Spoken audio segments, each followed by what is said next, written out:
এভাবে ঝিম ধরে বসে থাকলে কি সমস্যার সমাধান হবে? কি করব আমি? কি করতে পারি আমি? বলো। অনেক কিছু করতে পারো। মুন্নির চোখ থেকে অশ্রু মুছে দিতে পারো। চোখ থেকে অশ্রু মুছে দিলেই কি কান্না থেমে যায় শোভা? যায় যায়। যদি সে বুঝতে পারে তাকে আর কাঁদতে হবে না। দেখো, প্রেম জাতকুল মানে না। মুন্নি সব জেনে শুনেও কাশিম পাঠানের ভাতিজাকে মুন্নি কেন ভালোবাসতে যাবে? রাসু বলছে সে মুন্নিকে ছাড়া বাঁচবে না। হয়তো মুন্নিও তাই। কি বলতে চাইছো তুমি? বলতে চাইছি, প্রেম একবারই হয়, এবং তো ভুল করে হলেও। মুন্নি বড় হয়েছে, ওদেরকে কোর্টে পাঠিয়ে দাও, আমি বিয়ের রেজিস্ট্রি করে দিচ্ছি। শোভা, রেগে যাচ্ছ কেন? তোমার আড়ালে ওরাও যে এমনটি ভাবছে না তাকে হলপ করে বলতে পারো। কিন্তু এতে করে তো কাশিম পাঠানের সঙ্গে আমার সরাসরি বিরোধ বেঁধে যাবে। বোনের মুখের হাসির জন্য শেষ পর্যন্ত আমাকে কম্প্রোমাইজ করতে হবে ওই কাশিম পাঠানের সঙ্গে, যার প্রতি পদে পদে সুযোগ নেবে কাশিম পাঠানের আরেক ছেলে বিজু পাঠান।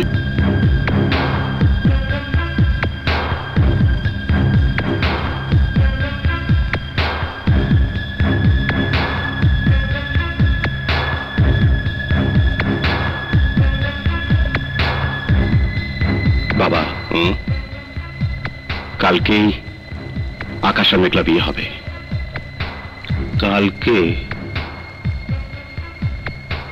কিন্তু কোনো কিন্তু নয় বাবা, বিয়ে কালকেই হবে।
করার তা এখনো শেষ হয়নি। সে লাশ দুটো হবে তোমার ছেলে আর তোমার ভাতিজা, আর সে লাশ দেখে তুমি নিজেও লাশ হয়ে যাবে। এই এই কাসেম পাঠানকে তার বাপ উপদেশ দেওয়ার সাহস পায়নি, আর তুই ভাতিজা হয়ে কেন সাহস করি? তোর ভয় নেই? আছে, তোমাকে দেখে আমার ভয় করছে, ভীষণ ভয় করছে। হ্যাঁ, ভয়। ভয় হলো কাসেম পাঠানের ব্যবসার পুঁজি। ভয় নেই, ব্যবসাও নেই। আন্ডারগ্রাউন্ডে ভয়হীন ব্যবসার কোনো সম্মান নেই। আমার পিজুর গায়ে হাত দিয়ে ওরা আমাকে কাঁদিয়েছে,